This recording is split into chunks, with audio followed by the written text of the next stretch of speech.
ছাত্র জনতার গণ অভ্যুত্থানের মাধ্যমে ৫ আগস্ট স্বৈরাচার শেখ হাসিনার পতনের পর দেশের নতুন রাজনৈতিক বাস্তবতায় সবচেয়ে আলোচিত নাম হয়ে ওঠেন বিএনপির ভারপ্রাপ্ত চেয়ারম্যান তারেক রহমান। তবে তিনি কবে দেশে ফিরবেন বা কোন বাধা তার দেশে ফেরাকে আটকে রেখেছে, এসব নিয়ে দীর্ঘদিন ধরেই নানা জল্পনা কল্পনা চলছিল।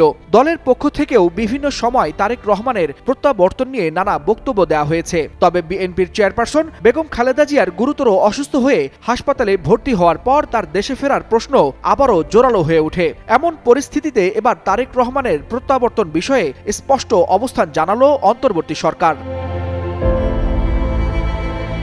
শনিবার প্রধান উপদেষ্টার প্রেস সচিব শফিকুল আলম তার ভেরিফাইড ফেসবুক আইডিতে জানান, তারেক রহমানের দেশে ফেরায় সরকারের পক্ষ থেকে কোনো বাধা, নিষেধাজ্ঞা বা আপত্তি নেই। তিনি লিখেছেন, তারেক রহমান নিজেই বলেছেন এই মুহূর্তে দেশে ফেরা তার একক সিদ্ধান্তের বিষয় নয়। রাজনৈতিক বাস্তবতার কারণে সিদ্ধান্ত নেয়ার ক্ষেত্রে কিছু সীমাবদ্ধতা আছে। ফলে সরকারের পক্ষ থেকে তার ফেরার পথে কোনো প্রতিবন্ধকতা নেই বলে জানান প্রেস সচিব। শফিকুল আলম আরও জানান, বিএনপির চেয়ারপারসন বেগম খালেদা জিয়ার শারীরিক অবস্থা নিয়ে প্রধান উপদেষ্টা অধ্যাপক মোহাম্মদ ইউনূস গভীর উদ্বেগ প্রকাশ করেছেন এবং তার দ্রুত সুস্থতা কামনায় দেশবাসীর কাছে দোয়া চেয়েছেন।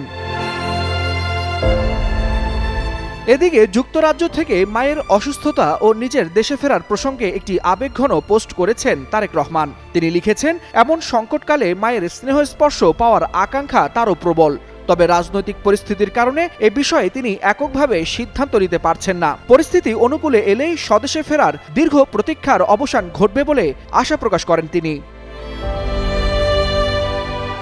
ওয়ালিউল হাসানাত, যুগান্তর নিউজ।